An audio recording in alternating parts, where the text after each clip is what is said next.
Do you guys remember how before we had a president who was an old man who said crazy things? We had a president who was an old man who said crazy things? Well, Joe Biden's not the president anymore, but he is still very old. At an event at Syracuse University yesterday, former President Joe Biden called out a man who he thought looked like Barack Obama. And by the way, I always want to turn around to one guy and say, Barack, what are you doing? Come here. Come here. Come here. Come here. Come here. Oh, no. How bad is this gonna be? Like I hope he's not just pointing to some black guy, but I also hope it's at least a black guy. You know what I mean? Like, oh my God, please let him look like Obama. Please let him look like Obama. I feel like he should be standing on the right and I should be standing on the left. Oh, thank God. Close enough. I mean, I'm not saying he looks a lot like Obama, but it's in the ballpark. I thought for sure it was gonna be like Lil Wayne or something. In fact, I don't know how to explain this, but somehow that guy looks more like Obama than Joe Biden looks like Joe Biden. But still, what a high-risk, low-reward move that was. I mean, at best, the audience is like, oh, yeah, I guess I can see it. And at worst is they send you off to a nursing home for racists. Speaking of a nursing home for racists, let's check in with the White House to see how our current president is doing. Good thing America's preeminent TV doctor, Dr. Oz, is keeping an eye on Trump's health. Your dad argues that diet soda is good for him because it kills grass. It's poured on grass, so therefore it must kill cancer cells inside the body. So he'll try to, please. Diet Coke kills grass, so Diet Coke must be good for me, is a crazy theory. Like, this kills plants, so safe to assume it'll kill cancer cells and not everything else in my body is flawless logic. Also, why does he think that diet soda kills grass? That's not a thing. Like, are we sure he hasn't accidentally been drinking Roundup? Like, that would explain a lot, actually. By the way, I love how Don Jr. just laughs at this. Like, if someone told me this about my dad, I'd be concerned. But Don Jr.'s just like, oh, yeah, yeah, my dad's brain sure is bad. But let's move on, because having a body that's 80% Diet Coke isn't Trump's only problem right now. Recent polls show that young Republicans are starting to turn on Trump, especially over the war with Iran. But Donald Trump is not worried because he's got the one guy who has the riz to Trump Max Gen Z again. I'm talking about Vice President J.D. Vance. Yesterday, he went to a TPUSA event, and just look at the packed crowd that came out to see him. Oh my God, have you ever seen such a handful of people? It's very nice of Turning Point to institute COVID rules 6 years too late. But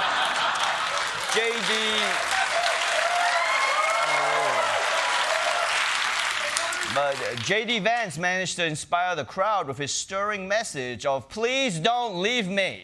I recognize that a lot of young voters don't love the policy that we have in the Middle East. Okay, I understand that. What I'm saying is, don't get disengaged because you disagree with the administration on one topic. Get more involved. Make your voice heard even more. That's how we ultimately take the country back. Yeah, that's right, JD. It's time to take the country back from yourself. Like, what are you talking about? Taking back from what? Republicans have everything. Republicans control the Congress, the White House, the Supreme Court, old media, social media. You even took a Kennedy. I mean, you can keep him, but you still took him. At this point.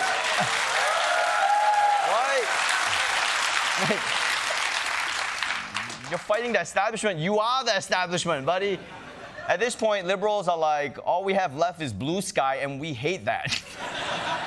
But young conservatives aren't just mad at Trump because of the war. They're also mad about the thing he started the war to distract us from. The Epstein files. Yeah, remember that? Yeah. Well, you know what? The streets still have questions. But J.D. Vance tried to bail Trump out of that one, too. When Donald Trump says, when the president says this is a hoax, he's not saying it's a hoax that Epstein was the scumbag. He's saying this democratic idea that somehow he was Epstein's best friend. Jeffrey Epstein hated Donald Trump. And Donald Trump hated Jeffrey Epstein. Yeah. Trump and Epstein always hated each other. We all remember that famous video of them. Everyone here is my friend. Except you. I hate you. I hate you too. You're a sick pervert. I hate you so much. Go, leave. Kill yourself. Case closed.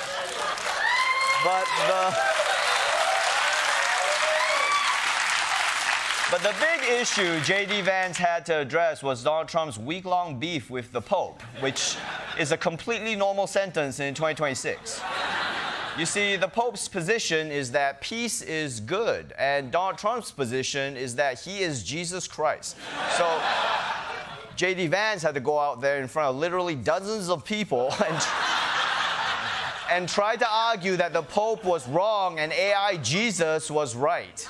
The Pope's job is to preach the gospel. When the Pope says that God is never on the side of those who wield the sword, there is more than a 1,000-year tradition of just war theory. Was God on the side of the Americans who liberated France from the Nazis? I think it's very, very important for the Pope to be careful when he talks about matters of theology. Yeah. Shut up! Shut up! Shut up! He's right. You gotta be careful when you talk about theology. Pope. Let me remind you guys that what the Pope basically said was, war is bad. That's not controversial, all right? It's literally the Pope's job to say things like that. That's like if Miss America wished for world peace and J.D. Vance burst on stage and was like, oh yeah? Even with Hitler? Stay in your lane, bitch. This is what I don't get about guys like J.D. Vance, okay? How come you have no problem when the Pope weighs in on abortion policy, but when he weighs in on your foreign policy, you freak out? I mean, wasn't assassinating the Ayatollah just a very, very, very late-term abortion? I mean, the man was in his 258th trimester, right? But fine, the Pope said his thing, J.D. Vance said his thing, and let's just put this thing to bed, okay? No more Jesus stuff. President Trump just posted or reposted on his social media site a new image. The one today is him with Jesus. I think we have this here. Yeah. Yeah, great. That'll calm things down. Nothing will ease religious tensions like posting an image of Jesus giving you a handjob. For more on the Trump administration's beef with the Pope, we go live to Washington with Grace Kuhlenschmidt.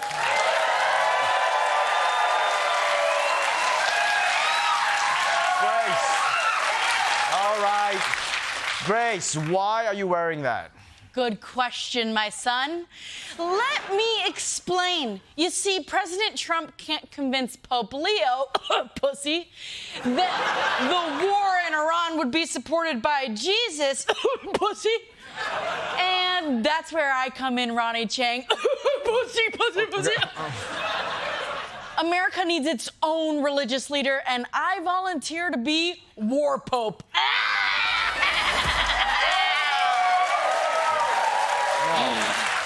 No, war pope? Yep.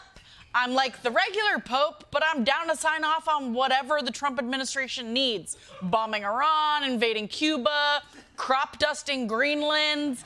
Whatever they want to do, the war pope will tell them it's certified Jesus fresh. Okay, look. I don't think Jesus would approve of any of that. You think you know better than Her Excellence? You better watch your heathen mouth, or War Pope will slap you around with the holy anal beads of truth. Okay. Okay. Don't encourage that. Okay, wait. Why do you get to be War Pope? Because it was my idea. And as Jesus once said, if I can see it, then I can do it. If I just believe it, there's nothing to it. R. Kelly said that, and I believe I can fly. Yeah, Jesus was quoting R. Kelly. Point is, it was my idea. No one has ever had the idea to have a second pope. That actually happened in the 1300s. No, I mean, like, no political leader. That happened with Henry VIII. Yeah, but there's never been an American pope. The pope right now is American. Jesus Christ, you know what I mean. Malaysian Ken Jennings over here. I'm the first war pope.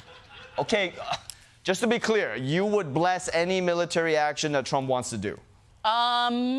Is the war pope Catholic and horny? Hell yeah! A war pope!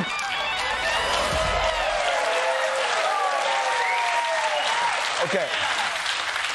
So even if it pushes gas prices to $10 a gallon, you support it.